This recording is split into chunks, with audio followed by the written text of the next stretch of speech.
Hello dear students, അങ്ങനെ നമ്മളുടെ എക്സാമുകളെല്ലാം start ചെയ്യാനായിട്ട് പോവാണ്. ഒരു എക്സാം എഴുതുന്നതിന് മുൻപ് നമ്മൾ അറിഞ്ഞിരിക്കേണ്ട കുറച്ച് ടിപ്സുകളും ട്രിക്സുകളും എല്ലാമാണ് ഇന്നത്തെ വീഡിയോയിൽ നോക്കുന്നത്. നന്നായിട്ട് പഠിക്കുന്ന കുട്ടികളല്ലെങ്കിൽ പോലും അവർ എക്സാമിന് വലിയ കുഴപ്പമില്ലാത്ത മാർക്സ് വാങ്ങുന്നത് നിങ്ങൾ കണ്ടിട്ടുണ്ടാവും. അതുപോലെ തന്നെ നന്നായിട്ട് പഠിക്കുമെങ്കിലും ചില കുട്ടികൾ നന്നായിട്ട് സ്കോർ ചെയ്യാറുമില്ല. അതിൻ്റെ പ്രധാനപ്പെട്ട റീസൺ എങ്ങനെയാണ് ഒരു എക്സാം മര്യാദയ്ക്ക് അറ്റൻഡ് ചെയ്യേണ്ടതെന്ന് അറിയാത്തത് കൊണ്ടാണ്. ഒരു വർഷം മുഴുവൻ നന്നായിട്ട് പഠിച്ചതുകൊണ്ട് മാത്രം കാര്യമൊന്നുമില്ല. നമ്മൾ എക്സാമിന് അതെങ്ങനെ പെർഫോം ചെയ്യുന്നു എന്നുള്ളതിലാണ് കാര്യം. നമുക്ക് ഈ വീഡിയോയിലൂടെ എക്സാമിന് നല്ല മാർക്ക് കിട്ടാൻ വേണ്ടിയിട്ട് ഹെൽപ്പ് ചെയ്യുന്ന കുറച്ച് ടിപ്സ് എല്ലാം നോക്കാം. ഏറ്റവും പ്രധാനപ്പെട്ട കാര്യമാണ് എക്സാമിൻ്റെ തലേന്ന് നിങ്ങൾ നിർബന്ധമായിട്ടും നന്നായിട്ട് ഉറങ്ങിയിട്ടുണ്ടാവണം. നല്ല ഉറക്കം കിട്ടിയിട്ടുണ്ടെങ്കിൽ മാത്രമാണ് നിങ്ങൾക്ക് എക്സാമിന് എല്ലാ പഠിച്ച ഭാഗങ്ങളും ഓർത്തെടുക്കാനും കോൺസെൻട്രേറ്റ് ചെയ്യാനും എല്ലാം പറ്റുള്ളൂ. ചില കുട്ടികൾ എക്സാമിന് കുറച്ച് മുൻപ് പോലും കുത്തിയിരുന്ന് പഠിച്ച് തലേന്ന് ഉറങ്ങാണ്ടൊക്കെ പരീക്ഷ എഴുതാനായിട്ട് പോകുന്നത് കാണാറുണ്ട്. അങ്ങനെ പോയിട്ട് ഒരു കാര്യമില്ല. ക്വസ്റ്റ്യൻ പേപ്പർ കിട്ടുന്ന സമയത്ത് നമ്മൾക്ക് ഇത് എവിടേക്കോ കേട്ട പോലെയും കണ്ട പോലെയൊക്കെ തോന്നും, പക്ഷേ ആൻസർ ഒന്നും നമുക്ക് ഓർമ്മ വരില്ല. നമ്മളുടെ ബ്രെയിൻ നല്ല രീതിയിൽ വർക്ക് ചെയ്യണമെങ്കിൽ അതിൽ ഏറ്റവും ഇമ്പോർട്ടൻ്റ് ആയിട്ടുള്ളൊരു കാര്യമാണ് അതിനാവശ്യത്തിനുള്ള റെസ്റ്റ് കിട്ടുക എന്നുള്ളത്. അങ്ങനെ ഉറങ്ങിയില്ലെങ്കിൽ നിങ്ങൾക്ക് രാവിലെ എണീക്കുന്ന സമയത്ത് ചിലപ്പോൾ തലവേദന ഉണ്ടാവും, പല ബുദ്ധിമുട്ടുകളും ഈ ഒറ്റ കാര്യം മാത്രം മതി നിങ്ങളുടെ എക്സാം കൊളാവാൻ വേണ്ടിയിട്ട്. അതുകൊണ്ട് എല്ലാവരും നല്ല രീതിയിൽ ഉറങ്ങാനായിട്ട് ശ്രദ്ധിക്കണം. ഞാൻ ഈ വീഡിയോയിൽ ഒരു എക്സാം തുടങ്ങുന്നതിന് മുൻപ് തീരുന്നത് വരെ നമ്മൾ ശ്രദ്ധിക്കേണ്ട കാര്യങ്ങളാണ് പറയുന്നത്. അപ്പോൾ രണ്ടാമതായിട്ട് നിങ്ങൾ ചെയ്യേണ്ട കാര്യമാണ് രാവിലെ എണീറ്റ് എക്സാമിന് പോകുന്നതിന് മുൻപ് നിർബന്ധമായിട്ടും ബ്രേക്ക്ഫാസ്റ്റ് കഴിച്ചിട്ടുണ്ടായിരിക്കണം. ബ്രേക്ക്ഫാസ്റ്റ് കഴിക്കാൻ സമയം കിട്ടണമെങ്കിൽ നിങ്ങൾ കുറച്ച് നേരത്തെ എണീക്കണം, ഇല്ലെങ്കിൽ നിങ്ങൾക്ക് അതിനൊന്നും സമയം കിട്ടില്ല. നിങ്ങൾ തിരക്ക് പിടിച്ച് സ്കൂളിലേക്കോ കോളേജിലേക്കോ പോകും. ഇനി ബ്രേക്ക്ഫാസ്റ്റ് കഴിച്ചില്ലെങ്കിൽ നിങ്ങൾക്ക് എക്സാം ഹാളിൽ വെച്ചിട്ട് തലകറക്കം, ക്ഷീണം, ഇങ്ങനെ കുറേ കാര്യങ്ങളൊക്കെ ഉണ്ടാവും. അങ്ങനെ നിങ്ങളുടെ സമയവും കുറേ പോവും, നിങ്ങൾക്ക് മര്യാദക്കൊന്നും എഴുതാനൊന്നും പറ്റില്ല. അപ്പോൾ ചെറിയൊരു കാര്യമാണ് ബ്രേക്ക്ഫാസ്റ്റ് കഴിക്കുക. ബ്രേക്ക്ഫാസ്റ്റ് സ്കിപ്പ് ചെയ്തിട്ട് നിങ്ങൾക്ക് ഉണ്ടാവുന്ന ബുദ്ധിമുട്ടിനേക്കാളും നല്ലതല്ലേ കഴിച്ചിട്ട് പോകുന്നത്. ഇനി അടുത്ത അടിപൊളി ഒരു ടിപ്പാണ്, നിങ്ങൾ എക്സാം തുടങ്ങുന്നതിന് തൊട്ട് മുൻപായിട്ട് ചോക്ലേറ്റോ എന്തെങ്കിലും സ്വീറ്റ്സ് ഒക്കെ കഴിക്കാനായിട്ട് ഒന്ന് നോക്കണം. ചോക്ലേറ്റ് കഴിച്ചിട്ട് എക്സാമിന് പോകുന്ന സമയത്ത് നമ്മൾക്ക് ബ്രെയിനിന് ചെറിയൊരു ഉണർവ് കിട്ടും, നമുക്ക് നല്ല രീതിയിൽ എക്സാമിന് പെർഫോം ചെയ്യാൻ പറ്റുമെന്നാണ് സ്റ്റഡീസ് എല്ലാം തന്നെ കാണിക്കുന്നത്. നമ്മുടെ ബ്രെയിൻ നല്ല ആക്റ്റീവായിട്ട് ഇരുന്നിട്ടുണ്ടെങ്കിൽ മാത്രമാണ് നമുക്ക് നല്ല രീതിയിൽ എക്സാം എഴുതാനായിട്ട് പറ്റുള്ളൂ. അതുകൊണ്ട് എല്ലാവരും എക്സാമിന് പോകുന്നതിന് മുൻപായിട്ട് ഓരോ ചോക്ലേറ്റ് കഴിച്ചിട്ട് പോകണം. അങ്ങനെ നമ്മൾ എക്സാം ഹാളിൽ കയറി കഴിഞ്ഞാൽ ആദ്യത്തെ 15 മിനിറ്റ്സ് നമ്മൾക്ക് കൂൾ ഓഫ് ടൈമാണല്ലേ.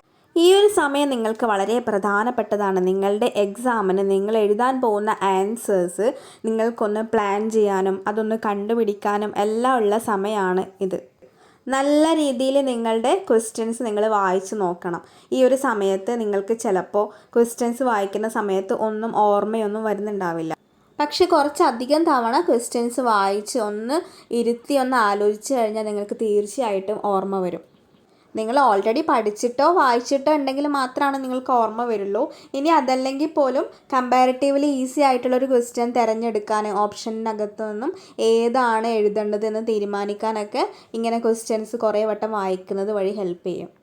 ചില കുട്ടികൾക്കെങ്കിലും എക്സാമിന് ശേഷം എസ്സേ ക്വസ്റ്റ്യനൊക്കെ കാണുന്ന സമയത്ത് തോന്നാറുണ്ട്, അയ്യോ ഈ ക്വസ്റ്റ്യൻ എഴുതേണ്ടായിരുന്നു, മറ്റേ ക്വസ്റ്റ്യൻ ആയിരുന്നു കുറച്ചുകൂടി നല്ലത്, എനിക്ക് കുറച്ചും കൂടി അറിയുന്നത് മറ്റേതായിരുന്നു എന്നൊക്കെ. കൂൾ ഓഫ് ടൈമിൽ എല്ലാവരെയും അങ്ങോട്ടും ഇങ്ങോട്ടെല്ലാം നോക്കി കളിച്ചിരുന്നത് കൊണ്ട് ക്വസ്റ്റ്യൻസ് ഒന്നും മര്യാദക്ക് വായിക്കാതെ ഈ ഒരു കൂൾ ഓഫ് ടൈം മര്യാദക്ക് യൂസ് ചെയ്യാത്തതുകൊണ്ടാണ് ഇങ്ങനെ പറ്റുന്നത്. അപ്പോൾ ഇനി അങ്ങോട്ടുള്ള ഒരു എക്സാമിന് ഇങ്ങനെ ഉണ്ടാവാനായിട്ട് പാടില്ല. ഓക്കെ അല്ലേ? ഇനി എക്സാം എഴുതാനായിട്ട് തുടങ്ങിക്കഴിഞ്ഞാൽ നിങ്ങൾ നല്ല നീറ്റായിട്ട് എഴുതാനായിട്ട് ശ്രദ്ധിക്കണം. എത്രത്തോളം നീറ്റായിട്ട് നിങ്ങൾക്ക് എഴുതാൻ പറ്റുമോ അത്രയും നല്ലതാണ്. നിങ്ങൾക്കറിയാം, നിങ്ങളുടെ ടീച്ചേഴ്സ് നല്ല ചൂടെല്ലാം ഉള്ള സമയത്ത് വേനൽക്കാലത്താണ് പേപ്പർ വാല്യുവേഷൻ എല്ലാം ചെയ്യുന്നത്. ആ ഒരു സമയത്ത് ആൻസർ പേപ്പർ നോക്കുന്ന സമയത്ത് ഒട്ടും വൃത്തിയില്ലാതെ വലിച്ചു വാരിയിട്ടാണ് നിങ്ങൾ എക്സാം പേപ്പറിൽ എഴുതിയിട്ടുള്ളതെങ്കിൽ നിങ്ങൾക്ക് ഒരു മാർക്കും കിട്ടാനായിട്ട് പോകുന്നില്ല. നിങ്ങൾ നല്ല വൃത്തിയിൽ ഹെഡ്ലൈനൊക്കെ എഴുതി അണ്ടർലൈൻ ചെയ്ത് പോയിൻ്റ് എല്ലാം എഴുതി അങ്ങനെയൊക്കെ എഴുതിയാൽ തന്നെ പേപ്പർ വാല്യുവേഷൻ ചെയ്യുന്ന ടീച്ചർക്ക് നല്ലൊരു ഇംപ്രഷൻ നിങ്ങളുടെ അടുത്ത് ഉണ്ടാവും. അതുപോലെ ഏറ്റവും നന്നായിട്ട് അറിയുന്ന ആൻസർ ആദ്യം എഴുതാനായിട്ട് ശ്രമിക്കണം. ആൻസർ പേപ്പർ നോക്കുന്ന സമയത്ത് തന്നെ ആദ്യത്തെ കുറച്ച് പേജുകളിൽ നല്ല രീതിയിൽ ആൻസർ ചെയ്തിട്ടുള്ളതാണെങ്കിൽ ഓട്ടോമാറ്റിക്കായിട്ട് ടീച്ചേഴ്സിന് തോന്നും എല്ലാ ആൻസറും അങ്ങനെ തന്നെയാണ് എഴുതിയിട്ടുണ്ടാവുന്നത്, ഈ കുട്ടി നന്നായിട്ട് പഠിക്കുന്നതാണ്, ആ ഒരു ഇംപ്രഷനാണ് ഉണ്ടാവുന്നത്. ഓട്ടോമാറ്റിക്കലി പിന്നീട് അങ്ങോട്ട് നിങ്ങൾക്ക് വലിയ ആൻസർ അറിയുന്ന ക്വസ്റ്റ്യൻ അല്ലെങ്കിൽ പോലും നിങ്ങൾ ഒരു ആവറേജ് ആയിട്ടാണ് എഴുതിയതെങ്കിലും നിങ്ങൾക്ക് അത്യാവശ്യം കുഴപ്പമില്ലാത്ത മാർക്ക് അതിന് കിട്ടും. അതാണ് ഞാൻ നേരത്തെ പറഞ്ഞത്, പരീക്ഷ എഴുതുക എന്നുള്ളതൊരു സ്കില്ലാണ്. എങ്ങനെ എഴുതുന്നു എന്നുള്ളത് വളരെ ഇമ്പോർട്ടൻ്റ് ആയിട്ടുള്ളൊരു കാര്യം തന്നെയാണ്. നിങ്ങൾ ആൻസേഴ്സ് ഒരു ഡിവൈഡും ചെയ്യാതെ കുനുകുന എന്നും പറഞ്ഞ് 3-4 പേജൊക്കെ എഴുതി പോയിട്ടുണ്ടെങ്കിൽ അതിനകത്ത് ഇമ്പോർട്ടൻ്റ് ആയിട്ടുള്ള പോയിൻറ്റ്സ് ഉണ്ടെങ്കിൽ പോലും ചിലപ്പോൾ അത് നോട്ട് ചെയ്തൊന്നും വരില്ല. അതുകൊണ്ട് നല്ല വൃത്തിയിൽ നല്ല ഹാൻഡ് റൈറ്റിൽ നിങ്ങൾക്ക് ഏറ്റവും നന്നായിട്ട് എഴുതാൻ പറ്റുന്ന ഒരു പെന്ന് ഉപയോഗിച്ചിട്ട് വേണം എക്സാം എഴുതാനായിട്ട്.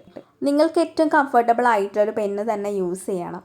പെട്ടെന്ന് ഒരു ദിവസം ഇതുവരെ യൂസ് ചെയ്തിട്ടില്ലാത്തൊരു പെന്ന്, നിങ്ങൾക്ക് കംഫർട്ടബിൾ അല്ലാത്തൊരു പെന്ന് ഉപയോഗിച്ചിട്ട് എഴുതി കഴിഞ്ഞാൽ നിങ്ങൾക്ക് സ്പീഡിൽ എഴുതാൻ പറ്റണമെന്നില്ല. ഇതിൻ്റെ കൂടെ തന്നെ പറയാനുള്ള കാര്യമാണ്, എസ്പെഷ്യലി എസ്സേ ആണ് എഴുതുന്നതെങ്കിൽ നിങ്ങളുടെ ആൻസർ ഡിവൈഡ് ചെയ്ത് അതിന് ഓരോ പോർഷനും ഓരോ ഹെഡ്ലൈൻ സബ് ഹെഡിങ് എല്ലാം കൊടുത്ത് അങ്ങനെ വേണം നിങ്ങൾ എക്സാം അറ്റൻഡ് ചെയ്യാനായിട്ട്. ഇനി ഏറ്റവും പ്രധാനപ്പെട്ട കാര്യമാണ്, എക്സാമിന് നിങ്ങൾ മാക്സിമം കോപ്പി അടിക്കാണ്ടിരിക്കാൻ ശ്രമിക്കണം. കാരണം നിങ്ങൾ എക്സാമിന് കോപ്പി അടിച്ചിട്ട് നിങ്ങളെ പിടിച്ചു കഴിഞ്ഞാൽ അതിൻ്റെ കോൺസിക്വൻസ് വളരെ വലുതായിരിക്കും. നിങ്ങളുടെ എക്സാം ഹാളിൽ ഉണ്ടാവുന്ന ഇൻവിജിലേറ്ററുടെ ഒരു സ്വഭാവമൊക്കെ അനുസരിച്ചിരിക്കും അതിൻ്റെ കോൺസിക്വൻസസ്. ചിലപ്പോൾ നിങ്ങളെ എക്സാമിൽ നിന്ന് തന്നെ ടെർമിനേറ്റ് ചെയ്യാം. അങ്ങനെ കുറേ പ്രശ്നങ്ങളുണ്ടാവും. വെറുതെ 1-2 മാർക്കിന് വേണ്ടിയിട്ട് ഇത്രയും വലിയ റിസ്ക് ഒന്നും ലൈഫിൽ എടുക്കാൻ പോവരുത്. അതുമാത്രമല്ല, 1 വേർഡ് ക്വസ്റ്റ്യൻസ് എല്ലാം ആണെങ്കിൽ നിങ്ങളുടെ മനസ്സിലൊരു ആൻസർ തോന്നിയിട്ടുണ്ടാവും. ചിലപ്പോൾ അത് തന്നെയായിരിക്കും മിക്കവാറും കേസിലും ശരിയായിട്ടുള്ള ആൻസർ. നിങ്ങൾ അതിന് പകരം ബാക്കിയുള്ളവരുടെ അടുത്തെല്ലാം ചോദിച്ചിട്ട് തെറ്റായിട്ടുള്ളൊരു ആൻസർ ആയിരിക്കും മിക്കവാറും എഴുതി വെക്കുന്നുണ്ടാവുക. അതുകൊണ്ട് നിങ്ങൾക്ക് തോന്നുന്ന ആൻസർ തന്നെ എഴുതി വെക്കുന്നതായിരിക്കും നല്ലത്. ഇനി കോപ്പി അടിക്കാൻ ഹെൽപ്പ് ചെയ്യുന്ന കുട്ടികളുടെ അടുത്ത് പറയാനുള്ളത്, നിങ്ങൾ ബാക്കിയുള്ളവർക്ക് ആൻസർ എല്ലാം പറഞ്ഞു കൊടുക്കുന്നത് വഴി നിങ്ങളുടെ സമയമാണ് വെറുതെ പോകുന്നത്. നിങ്ങൾ ബാക്കിയുള്ളവർക്ക് പറഞ്ഞു കൊടുക്കാൻ എടുക്കുന്ന സമയം കാരണം ചിലപ്പോൾ നിങ്ങളുടെ ഒരു A+ എല്ലാമായിരിക്കും പോകുന്നത്. അതുകൊണ്ട് വെറുതെ ബാക്കിയുള്ളവർക്ക് ഉത്തരം എല്ലാം പറഞ്ഞു കൊടുത്ത് നിങ്ങളുടെ സമയം വേസ്റ്റ് ചെയ്യരുത്. അതുപോലെ രജിസ്റ്റർ നമ്പറെല്ലാം എഴുതുന്ന സമയത്ത് നന്നായിട്ട് നോക്കി ശ്രദ്ധിച്ചിട്ട് വേണം ഫില്ല് ചെയ്യാനായിട്ട്. തിരക്ക് പിടിച്ച് എഴുതി മിസ്റ്റേക്സ് എല്ലാം വരുത്തി കഴിഞ്ഞാൽ പിന്നീട് അതിൻ്റെ പിറകെ കുറേ സമയം വെറുതെ പോവും. പിന്നെ എക്സാമിന് പോകുന്നതിന് തലേന്ന് തന്നെ ബാഗിനകത്ത് എക്സാമിന് വേണ്ട എല്ലാ സാധനങ്ങളും എടുത്ത് വെച്ചിട്ടുണ്ട് എന്നുള്ളത് ഉറപ്പ് വരുത്തണം. Pen, pencil, hall ticket, calculator തുടങ്ങിയിട്ടുള്ള എല്ലാ സാധനങ്ങളും നേരത്തെ തന്നെ എടുത്തു വെക്കണം. കൂടാതെ നല്ല ചൂടുള്ള സമയമാണ്, അതുകൊണ്ട് വെള്ളം എടുക്കാനായിട്ട് മറക്കരുത്. കൂടാതെ ഒരു വാച്ച് കൂടി എല്ലാവരും എടുക്കണം. എന്നാൽ മാത്രമേ ടൈം എല്ലാം അഡ്ജസ്റ്റ് ചെയ്തിട്ട് എഴുതാനൊക്കെ നിങ്ങൾക്ക് പറ്റുകയുള്ളൂ. അതുപോലെ എക്സാമിന് പോകുന്നതിന് മുൻപ് വീട്ടിൽ നിന്ന് കുറച്ച് നേരത്തെ ഇറങ്ങാനായിട്ട് ശ്രദ്ധിക്കണം. ലേറ്റ് ആയി കഴിഞ്ഞാൽ പിന്നെ അതിൻ്റെ ടെൻഷൻസ് ആയിരിക്കും. മാക്സിമം റിലാക്സ്ഡ് ആയിട്ട് കാമായിട്ട് നിങ്ങൾ എക്സാമിനായിട്ട് പോകാനായിട്ട് ശ്രമിക്കണം. അങ്ങനെ എഴുതിയാൽ തന്നെ നിങ്ങൾക്ക് നല്ല രീതിയിൽ പെർഫോം ചെയ്യാനും നല്ല മാർക്സ് കിട്ടാനും പറ്റും. അപ്പോൾ എല്ലാവരും ഞാൻ പറഞ്ഞിട്ടുള്ള എല്ലാ കാര്യങ്ങളും ഒന്ന് പ്രാക്ടീസ് ചെയ്ത് നോക്കൂ. നിങ്ങൾക്ക് ഉറപ്പായിട്ടും നല്ല മാർക്ക് തന്നെ എക്സാമിന് ലഭിക്കും. എല്ലാവർക്കും A+ തന്നെ കിട്ടട്ടെ എന്ന് ആശംസിക്കുന്നു. All the best. താങ്ക്